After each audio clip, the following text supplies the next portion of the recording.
So members, there's been a lot of discussion today. Why is this racial equity study bill important? Why is it important to Black Americans and people of Black origins here in Colorado? We've heard a lot about colorblind racism, the view that the US has moved beyond race, and racism and the color of someone's skin does not matter in today's society. But we know that's not true, because as Black people, as a Black women here, we walk in our skin every day. We experience the systems and the issue and the oppression that is put against us every day, things that we have to walk in. What we're looking to do with this study is to study the experiences of Blacks here in Colorado. This study will help to look at the access to asset and wealth building. We know that 50% of Black families in Colorado are qualified as low income, and just 37% are considered in the middle class. When we compare those numbers to white Americans and other races here in Colorado, we know that there are huge disparities. These disparities are because of all of the different things that people encounter and the systems that have been built year after year for centuries. Criminal justice policing. How many bills have we heard about criminal justice policing? And what is the reaction? What is the experience of Black Americans when they encounter police, when they're stopped by the police? What do we tell our Black sons when they're stopped by the police? How do we act? How do we react to policing? Black Coloradans constitute 5% of the state residents, but 17% of people in jail and 18% of people of color, of Blacks, are in prison. So we're over-criminalized, over-jailed in every situation. We look at education. Access to quality education and post-secondary education attainment are strong predictors of generational health and wealth, and are key to helping close the racial gap.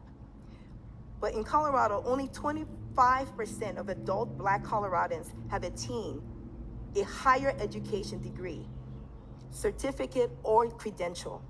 So we see that we have not attained those educational credentials like we should. So that's part of what this study is going to look at. We're also going to look at healthcare and health disparities. Racial discrimination in healthcare can lead to higher mortality rates, mental illness, cancer, hypertension, cardiovascular diseases, obesity, and other negative health outcomes.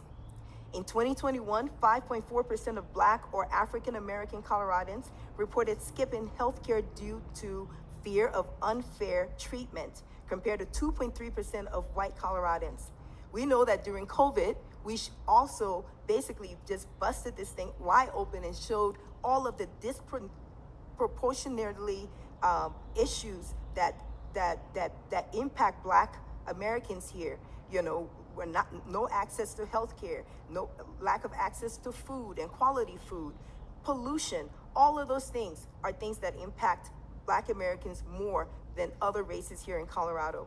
Housing, government-backed redlining, denying access to home loans and financing for Black borrowers, and other racist policies throughout history have prevented Black Coloradans from attaining homeownership and growing generational wealth.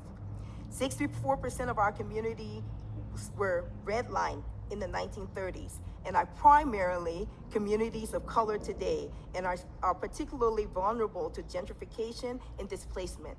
We've seen that all here in Colorado, and yet we still need to do a study, and this study will quantify economic conditions. It will bring financial numbers. It will look at all the historical context and why these things exist here in Colorado. And from that, people then can use this data to draw conclusions or to make recommendations to improve the quality of life here for Black Coloradans. We're asking for your support because we know that just because we've had a Black president and that Barack Obama was elected that racism has not gone away. Okay, it's still there. Color blindness centers around attention on the individual level, action, culture of biology, and away from the structural causes behind inequality and the need for collective action. So when people say, oh yeah, we don't see color, does that mean that color doesn't exist? It does.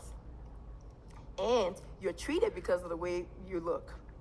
Falsely perpetuates the myth of equal access and opportunity and blames people of color for their lot in life. Oh, you need to pull yourself up by the bootstraps.